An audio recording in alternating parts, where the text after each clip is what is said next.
Versalles.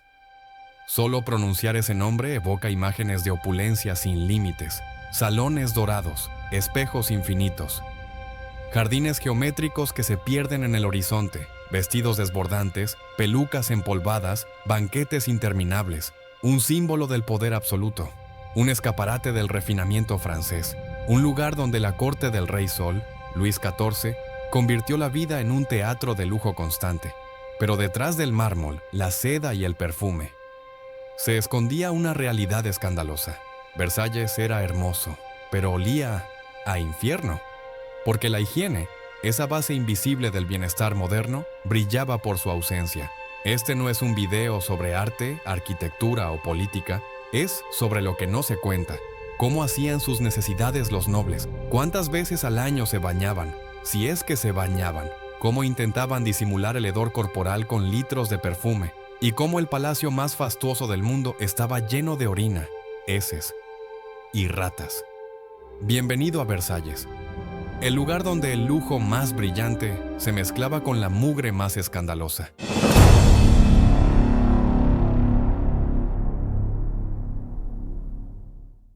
Para entender por qué el palacio más lujoso del mundo podía también ser uno de los más sucios, primero hay que entender por qué existía. Versalles no fue construido para la higiene, ni para la comodidad, ni siquiera para el arte. Fue construido para dominar. Cuando Luis XVI decidió trasladar la corte desde París a una pequeña villa pantanosa llamada Versalles en 1682, no lo hizo por gusto, sino por estrategia. El joven rey había vivido las revueltas de la Fronda, había visto lo que podía pasar cuando la nobleza tenía demasiado poder, demasiada independencia o, peor aún, demasiado acceso a las calles de París, y juró que nunca más los dejaría fuera de su control. Así que convirtió un modesto pabellón de caza en una jaula de oro. Un palacio tan espectacular, tan hipnótico, tan lleno de rituales, que los nobles se pelearían por vivir allí. Y una vez allí, estarían entretenidos, distraídos, compitiendo por pequeños favores, por la oportunidad de sostener el abrigo del rey, de entregarle una camisa, de ser vistos. Versalles no era un hogar, era un teatro, y el rey era el actor principal.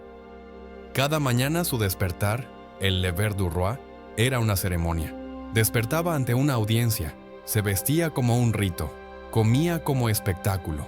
Todo estaba guionado, todo estaba regulado, todo debía parecer perfecto. Pero esa perfección, claro, era solo escenografía.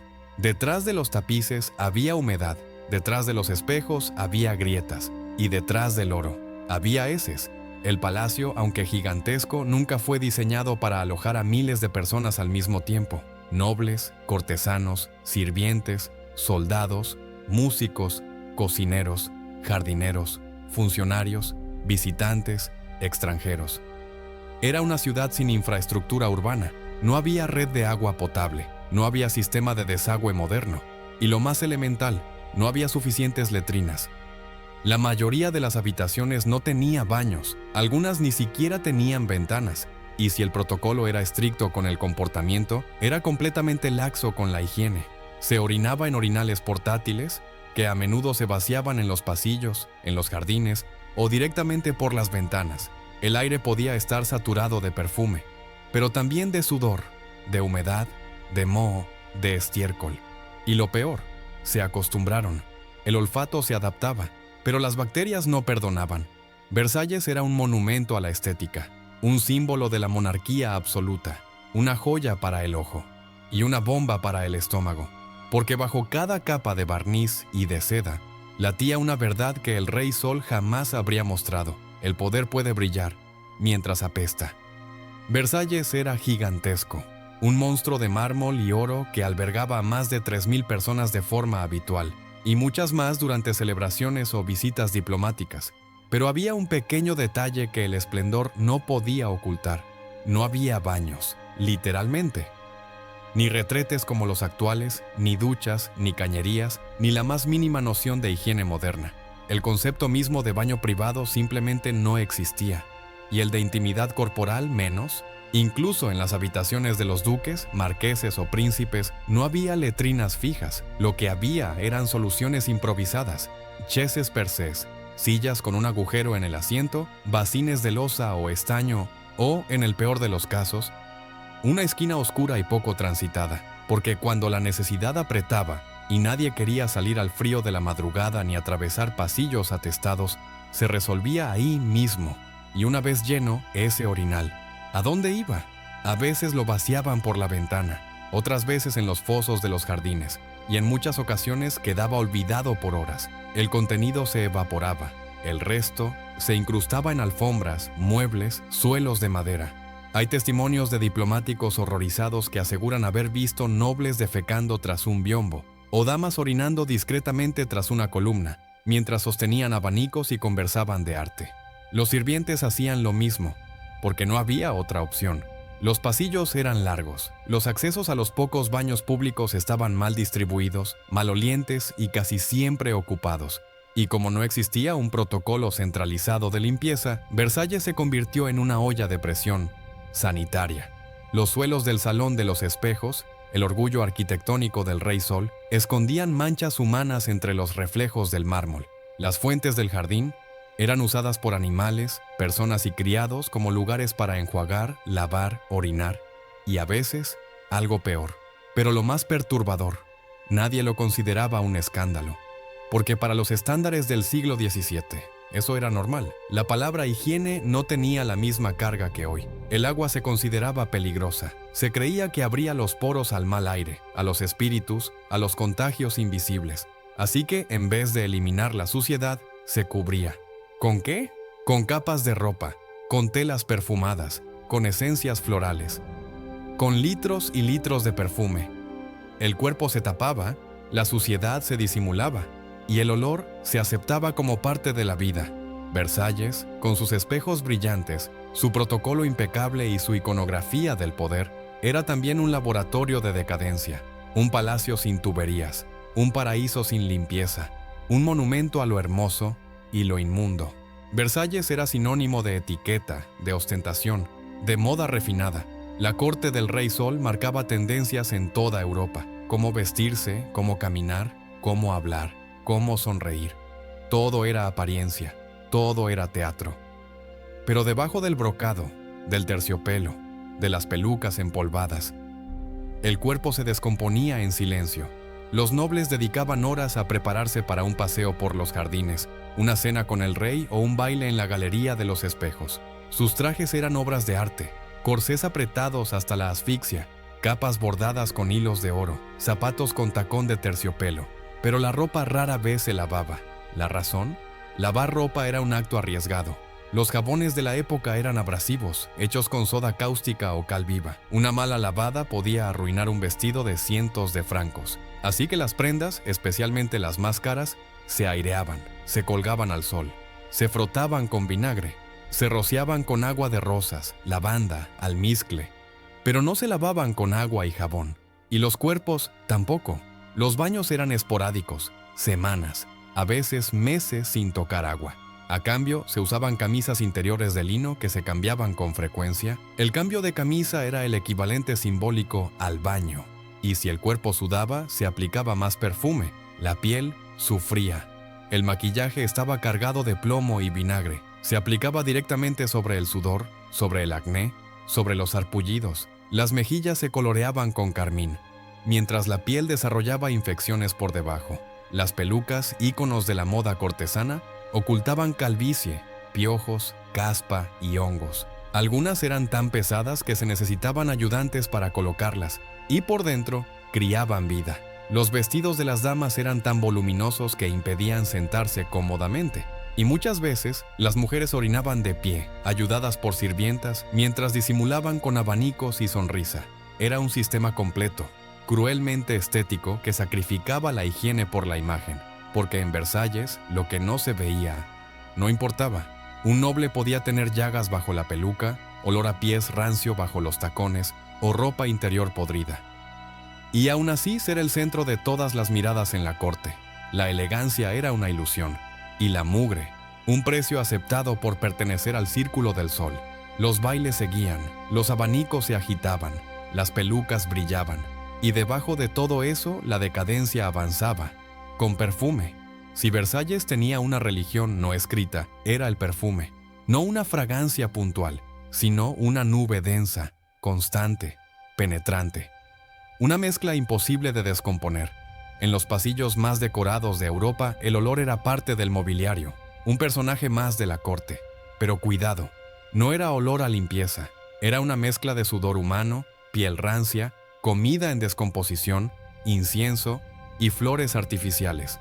Mucho perfume, demasiado perfume.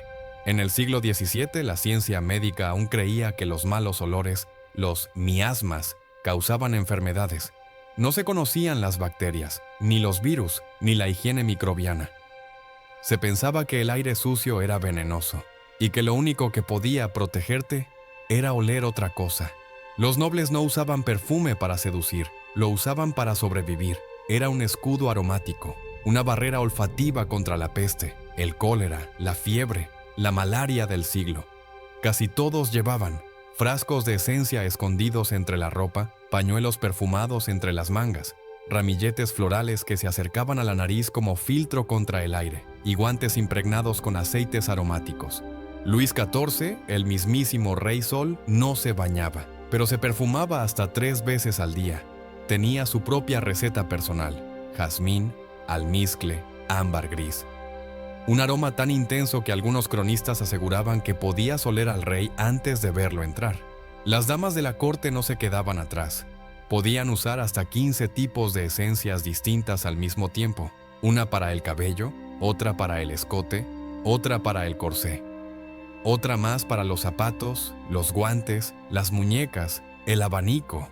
El cuerpo humano tenía que desaparecer, al menos en olor. Los pasillos del palacio eran tratados con vinagre perfumado, quemaban incienso en las esquinas, esparcían flores secas en las alfombras, pero nada podía ocultar por completo el olor real de Versalles.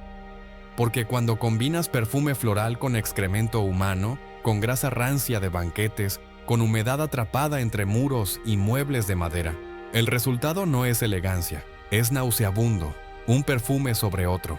Un intento desesperado por tapar lo intapable, un maquillaje olfativo de un cuerpo colectivo en descomposición lenta. Versalles no olía a Chanel, olía a miedo, a superstición, a un lujo que intentaba disfrazar su podredumbre. Perfume sí, pero como último recurso, cuando todo lo demás fallaba. En Versalles la comida era teatro, las cenas reales no eran momentos privados, eran espectáculos públicos. Luis XIV, el Rey Sol, comía rodeado de ojos, ministros, nobles, embajadores, cortesanos. Todos observaban cómo se servía el pan, cómo se troceaba el faisán, cómo se rellenaban las copas de vino. La mesa era majestuosa, candelabros encendidos, vajilla dorada, fuentes de plata, músicos tocando en vivo. Todo estaba cuidadosamente dispuesto para proyectar una sola idea: abundancia, poder, orden. Pero lo que no se mostraba era el olor. Ni el suelo, ni los rincones, ni la realidad. Porque bajo los manteles bordados se ocultaba un ecosistema de heces, orines y roedores. Versalles no tenía baños cerca de los grandes salones, y las cenas podían durar horas, así que cuando la necesidad llamaba, la solución era improvisada. Muchos nobles usaban orinales escondidos bajo las sillas, algunos se levantaban discretamente y defecaban tras una cortina, otros simplemente se aliviaban en las esquinas. Sí, durante el banquete. Y no solo los comensales.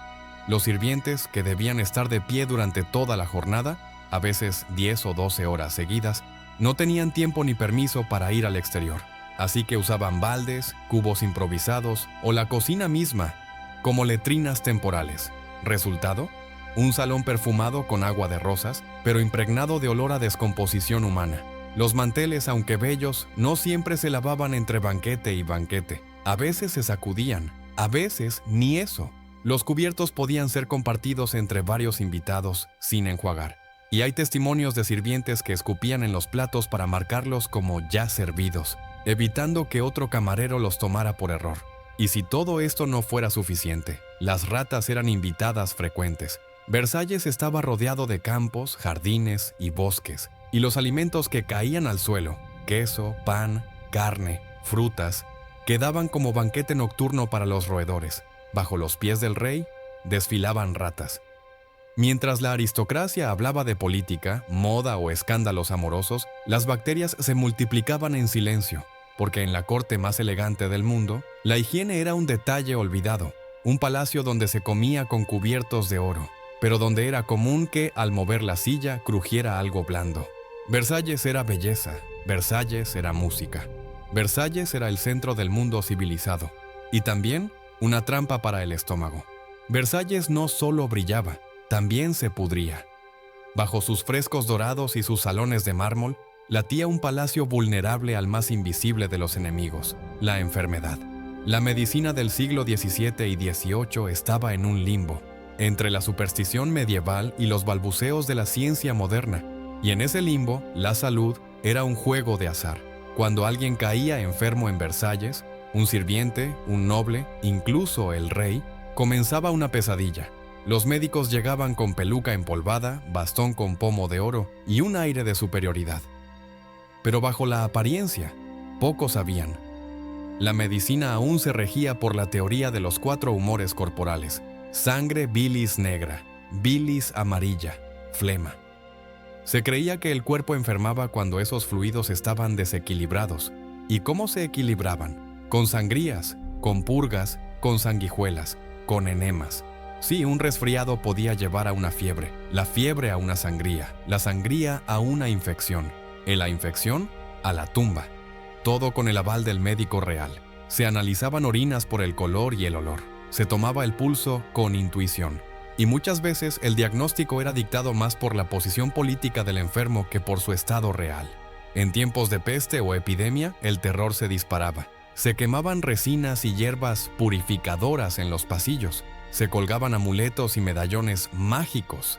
Se usaban mascarillas de esencias para filtrar el aire corrupto, porque la idea dominante era que las enfermedades venían del aire malo, el miasma, o peor aún, como castigo divino. Se culpaba al pecado, al diablo, a la mirada ajena, nunca a las bacterias, porque aún no sabían que existían. Y lo más trágico, la higiene no era vista como prevención, era vista como una amenaza. Bañarse abría los poros, y los poros abiertos, decían, absorbían enfermedades. Lavarse debilitaba el cuerpo, lo dejaba expuesto, vulnerable. Así que el cuerpo enfermo se trataba sin tocarlo, con aromas, con símbolos, con superstición, y con tratamientos que muchas veces eran peores que la dolencia original. El resultado, un palacio que parecía eterno, pero que estaba lleno de vómitos, fiebre, pus, infecciones y muerte temprana.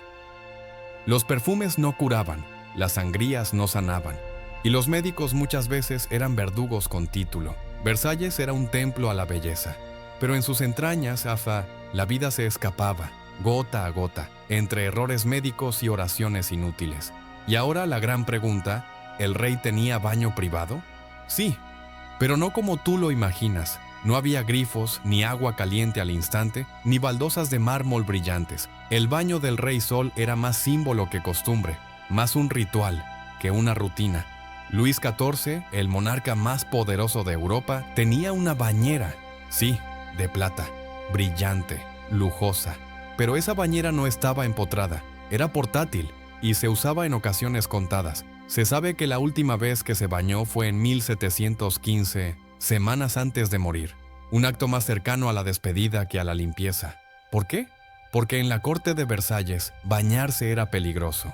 Se creía que el agua, al abrir los poros, permitía la entrada de enfermedades. Y si el agua estaba mal aireada, peor aún, podía envenenar el cuerpo desde dentro. Así que el baño no era cotidiano, era medicinal, ceremonial o excepcional. María Antonieta tenía su propia sala de baño dentro de sus aposentos privados. Pero incluso ella, símbolo de refinamiento y lujo, se bañaba en secreto. Y muy ocasionalmente. Las bañeras eran traídas por los criados desde la cocina o las cámaras de servicio. El agua se calentaba en calderas enormes y se subía en cubos. Una vez llena, la bañera se colocaba en el centro del cuarto. No había desagües. El agua usada se tiraba a cubetazos por la ventana o directamente al pasillo. La escena, aunque elegante en apariencia, era una pesadilla logística. Decenas de criados cargando agua caliente, otros retirando el agua sucia, todo en un palacio sin cañerías ni sistema de evacuación funcional. El rey podía estar rodeado de espejos venecianos, tapices flamencos y relojes suizos, pero vivía sin retrete, sin ducha, sin agua corriente. En vez de higiene corporal, se confiaba en el cambio de ropa. Cambiar la camisa de lino cada mañana era considerado equivalente a haberse limpiado. Y si se rociaba con perfume, mejor. Los médicos reales podían recomendar baños con hierbas, sales o vapores, pero siempre en casos excepcionales: una enfermedad rebelde, una convalecencia difícil, un desequilibrio de los humores. Y así el rey más brillante de su era, rodeado de oro, ciencia, arte y protocolo, vivía cubierto de sudor, polvo y parásitos. Porque en Versalles el baño era un acto teatral, un evento que requería organización, permiso y propósito. No era costumbre, no era higiene, era superstición embellecida, una rareza casi exótica, en un mundo que prefería tapar el olor antes que lavarlo. Versalles, desde lejos, era una joya. Sus jardines eran tan precisos que parecían diseñados por los dioses. Los espejos del gran salón duplicaban la luz del sol. Las fuentes danzaban al ritmo del agua. Los vestidos brillaban como constelaciones de tela. Pero todo eso era una ilusión, una fachada, porque el palacio era hermoso, solo por fuera. Detrás de cada cortina había mugre, detrás de cada ceremonia, hedor, y bajo cada salón, una red de túneles, pasadizos y residuos humanos. Los jardines, a pesar de su belleza, eran letrinas encubiertas. Los corredores, a pesar del mármol, olían a cuerpos sin bañar. Las camas reales, a pesar del terciopelo, tenían colchones infestados de piojos. Versalles era un símbolo del absolutismo, una obra de propaganda, un teatro monumental. Pero para quienes vivían allí día y noche, sirvientes, cortesanos, trabajadores, era un lugar agotador, saturado, asfixiante. No había silencio, no había descanso, y no había limpieza real. En Versalles todo brillaba, pero nada se limpiaba del todo. La belleza era una máscara, y debajo de ella se escondía la pestilencia más refinada de la historia. Versalles sigue en pie. Hoy es un museo, un destino turístico, una joya arquitectónica. Millones lo visitan cada año para ver sus jardines, sus galerías, sus espejos. Pero si pudieras retroceder en el tiempo y oler realmente el aire del siglo XVII, quizás saldrías corriendo. Porque más allá de su belleza, Versalles fue también un monumento al contraste, la perfección visual y la decadencia invisible, el protocolo exquisito y la suciedad escondida tras la seda.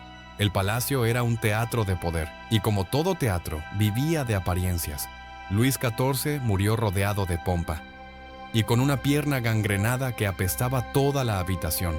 María Antonieta fue guillotinada tras años de vivir entre perfumes y represión. Y aunque sus cuerpos desaparecieron, el hedor simbólico de su mundo perduró. Porque la historia no solo se cuenta con fechas, guerras y discursos, también se huele, también se vive con el estómago. Y Versalles, por hermoso que fuera, apestaba. Ahora que lo sabes, ¿crees que podrías haber vivido en el Versalles del siglo XVII? Si este video te abrió los ojos, la nariz o te revolvió un poco el estómago, dale like para que más gente descubra la historia detrás de los espejos. Cuéntame en los comentarios, ¿qué parte te pareció más perturbadora? ¿La falta de baños?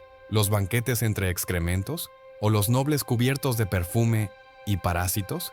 Comparte este video con esa persona que siempre soñó con vivir como un rey. Y recuérdale, a veces el trono huele peor que la aldea. Suscríbete si quieres más historias que combinan lujo, poder y realidades que nadie quiere contar.